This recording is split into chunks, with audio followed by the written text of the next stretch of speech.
Assalamualaikum warahmatullahi wabarakatuh. Kami dari kelompok 7 Fakultas Pertanian, mata kuliah pengantar pertanian dan pangan berkelanjutan akan mewawancarai petani hidroponik.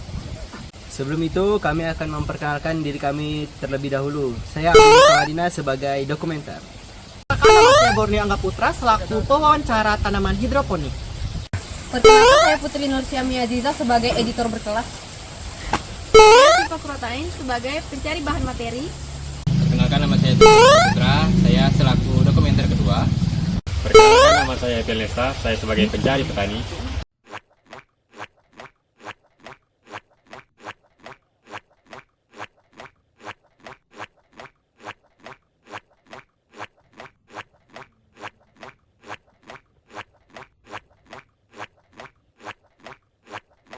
Baik, saya sudah berdiri di toko Hidropontianak dengan selaku Mas siapa? Hakim. Oke, dengan Mas Hakim. Jadi kita bisa lihat ya guys, kita melihat tanamannya itu ada ini apa? Seledri ya? Ada selada, Terus bagian sana apa? ada sawi. Sawi dan berbagai macam tanaman hidroponik. Nah, jadi di sini saya mau mewawancari Mas Hakim. Jadi saya akan memberi pertanyaan nih Mas Hakim. Saya harap pertanyaan ini sangat bermanfaat bagi kami yang menonton ya. Jadi oke, langsung saja pertanyaan saya yang pertama nih. Motivasi Mas Hakim menanam tanaman hidroponik ini apa ya? Terus cara langkah awal dalam memulai budidaya tanaman hidroponik ini seperti apa ya Mas Hakim? Oke, untuk alasan saya membangun hidroponik ini karena saya melihat ada potensi konsumsi bahan pangan di Pontianak ini cukup tinggi. Jadi saya memulai usaha hidroponti ini fokus pemenuhan kebutuhan sayuran di Kota Pontianak. Jadi memang ini bisa menjadi salah satu usaha yang sangat menjanjikan sih untuk memenuhi kebutuhan sayur di Kota Pontianak. Iya, oke. Jadi untuk mungkin awalnya saya mungkin tidak langsung sebesar ini ya untuk pembentukan kebun ini. Mungkin saya awalnya baru 4 meja untuk pembudidayaan sayur ini. Terus ya mungkin dari beriringnya waktu mungkin bisa mencapai sedemikian rupa lah untuk usahanya. Oh iya. Jadi untuk jenis tanamannya tuh kayak ini ya salah satunya ya bang. Ya untuk sekarang tanaman-tanaman yang ada mungkin seperti selada, sawi, pakcoy, ada tanaman kale, bayam Brazil dan macam-macam sih. Dari yang sekarang mungkin yang terbaru-baru ini mungkin sedang mengembangkan ada timun Jepang dan pare. Oh wow, oh ya baiklah. Kalau untuk jenis nutrisi atau larutan pupuk yang biasa digunakan Mas Hakim itu apa ya? Kalau untuk nutrisi yang digunakan di sini yaitu menggunakan nutrisi AB mix. Jadi itu semacam pupuk berupa bubuk nanti yang akan dilarutkan menjadi suatu cairan seperti itu. Begitu. Kalau tantangan terbesar Mas Hakim tuh menghasilkan kualitas tanaman hidroponik itu apa ya? Kalau tantangan mungkin salah satunya seperti cuaca, seperti cuaca yang berubah-ubah antara panas dan hujan itu bisa membuat tumbuhnya jamur serta adanya juga mungkin serangga-serangga seperti hama seperti itu juga menjadi suatu kendala. Oh iya, jadi kan kalau yang kami research ini kan hidroponik itu kan banyak sistemnya kan Mas Hakim. Ya. Jadi apa sih yang Mas Hakim gunakan sistem hidroponik nih kayak seperti NFT, DFT atau aeroponik? Oke, untuk yang digunakan ini mungkin secara mayoritas yang digunakan adalah sistem NFT. Tapi kami juga ada contoh sistem DFT, tapi mungkin ada sekitar 1-2 tempat gitu. Tapi untuk secara mayoritas di sini menggunakan sistem NFT seperti itu. Kalau boleh tahu untuk tanaman NFT itu seperti apa ya? Untuk NFT sebenarnya sistemnya itu digunakan seperti meja-meja di belakang kita ini. Oh, boleh kita lihat? Boleh. Jadi ini adalah contoh tanaman dari sistem NFT. NFT. Jadi untuk sistem NFT ini perbedaannya dengan DFT yaitu dari sistem NFT itu kita lihat dari ujung sampai bawah ini tidak ada air yang menggenang. Jadi airnya selalu mengalir. Sementara untuk di sistem DFT itu ada suatu tempat menjadi air itu menggenang seperti itu. Jadi hanya perbedaan secara sistem aja. Oh baik. Kalau untuk DFT itu beda ya kalau dari yang NFT ini ya bang? Ya beda sekali. Beda dikit aja sih sebenarnya. Oh baik. Kalau untuk siapa sih biasanya membantu Mas Hakim untuk melakukan tanaman hidroponik ini?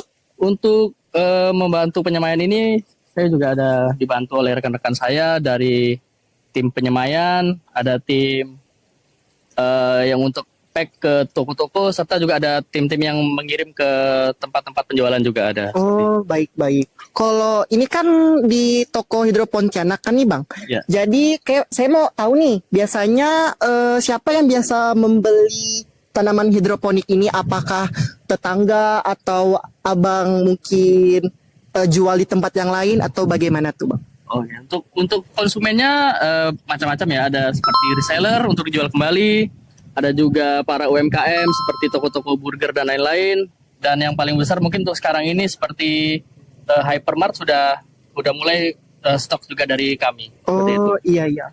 Kalau boleh tahu nih Bang, kapan sih waktu yang paling tepat untuk memulai menanam dengan sistem hidroponik ini? Biasanya kan ada yang menentukan dengan cuacanya, ada yang enggak. Kalau ini bagaimana Bang? Kalau untuk waktu yang tepat sebenarnya tidak ada ya. Tidak ada ya? Jadi tapi kalau untuk yang tepat untuk memindahkan tanam atau saat panen itu biasanya dilakukan di pagi hari seperti itu. Jadi untuk menghindari panas matahari seperti itulah. Berarti sistem ini nih kayak benar-benar tuh tergantung dari kita lah ya Bang? Ya tergantung dari kita. Oh baik. Kalau kan tanaman hidroponik ini siap dipanen dan dijual tuh kapan Bang waktunya?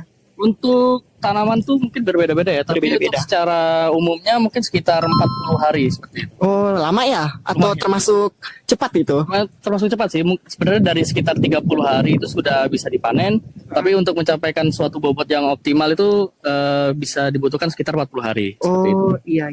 Ini kan NFT ya Bang. Kalau misalnya penyemprotan tuh bisa nggak sih Bang kayak untuk mengontrol gangguan hama gitu kan? Biasa kan tanaman kan ada hama kayak binatang atau penyakit dan lain sebagainya. Oh iya. Jadi memang kalau untuk hama seperti khususnya tanaman sawi-sawian itu kan terkadang muncul lah hama seperti hama kutu Iya. dan hama lain-lainnya, itu juga dilakukan penyemprotan di saat pindah tanam pertama. Itu sekitar saat tanaman berumur 2 minggu. Jadi itu dilakukan penyemprotan untuk pencegahan munculnya hama seperti itu.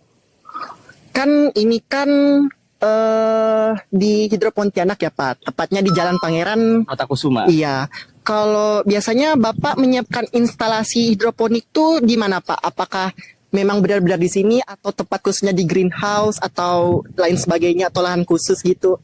Sebenarnya untuk lahan khusus tuh enggak juga ya sebenarnya. Karena kan untuk sistem hidroponik ini kan sebenarnya bisa menjadi salah satu solusi lah untuk kita melakukan budidaya tanaman tapi di lahan-lahan yang sempit seperti itu. Oh. Jadi mungkin tidak ada lahan-lahan atau tempat-tempat khusus lah untuk melakukan sistem hidroponik ini. Oh berarti memang benar-benar di sini lah ya Bang tempatnya. Iya. Ini bisa disebut rumah kaca ya atau gimana ini? Kalau greenhouse enggak juga sih. Enggak juga ya? Ini, karena dia atapnya per meja. Kalau greenhouse itu sistem yang dipakai itu benar-benar tertutup dari luar. Oh baik.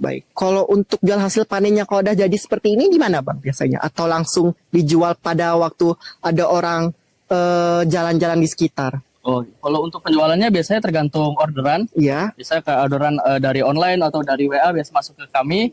Nanti kita baru proses pembungkusannya. Jadi untuk pemanennya biasa tergantung dari orderan yang ada. Oh baik.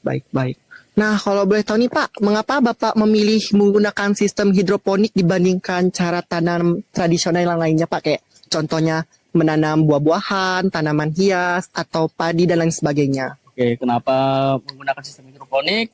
Karena memang dengan menggunakan sistem hidroponik ini banyak keunggulannya, seperti tanah yang digunakan tidak terlalu besar, Iya. terus juga terhindar dari banjir, karena kan kita ketahui juga di Pontianak ini sering terjadi banjir. Iya, Karena betul. kalau menggunakan sistem konvensional atau tradisional tersebut itu terancam bisa gagal panen. Gitu. Iya. Jadi karena hidroponik ini bisa mengatasi juga lah dengan gagal panen tersebut. Terus kenapa tidak menanam tanaman-tanaman hias atau tanaman-tanaman yang lain?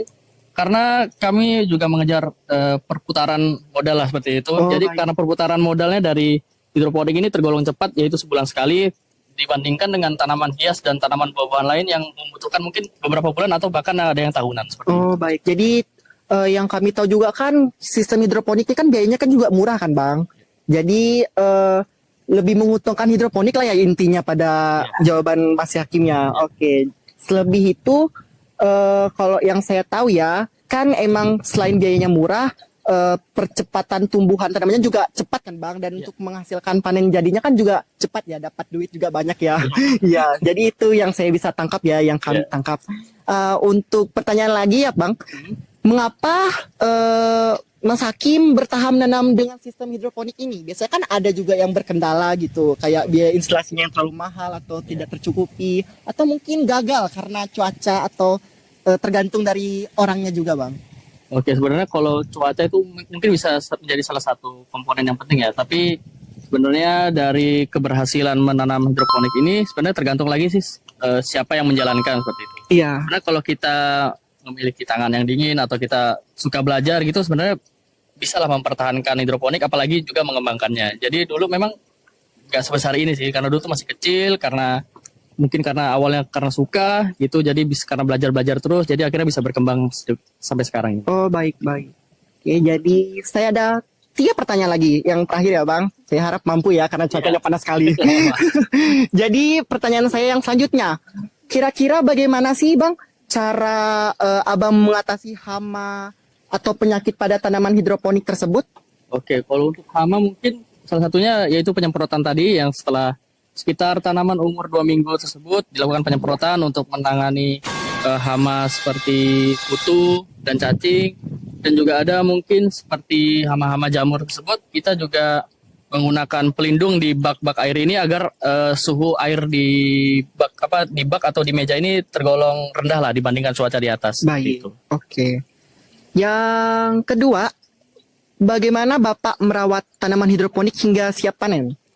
Untuk merawatnya sebenarnya simpel ya, karena ini tidak harus kita awasi setiap saat. Jadi mungkin hanya beberapa jam sekali, seperti mengawasi ketersediaan air di dalam bak, terus tingkat kepekatan dari pupuk gitu. Jadi kita sebenarnya hanya memperhatikan dari air aja sih sebenarnya. Baik.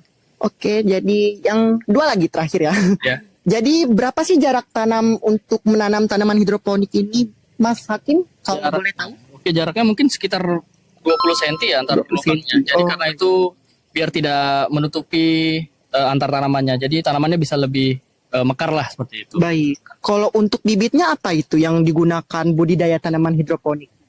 Kalau bibitnya mungkin bermacam-macam ya. Iya. Karena tergantung dari stok di pasar yang ada. Mungkin seperti selada yang sekarang ini ada selada dari Bibit Junction, Ya. ada mungkin berubah-ubah sih sebenarnya. Tapi yang paling sering tuh selada ya, Bang? Selada iya. jadi favoritnya. Betul. Oke. Baik. Terima kasih ya, Bang, telah memberikan kami waktu di sini. Jika ada kata yang salah, mohon maaf, dan terima kasih telah memberikan kami waktu. Terima kasih ya, Bang. Halo teman-teman. Jadi kami di sini sudah berada di hidroponik, tempat budidaya tanaman hidroponik. Yuk kita lihat apa aja tanaman yang ada ditanam di sini.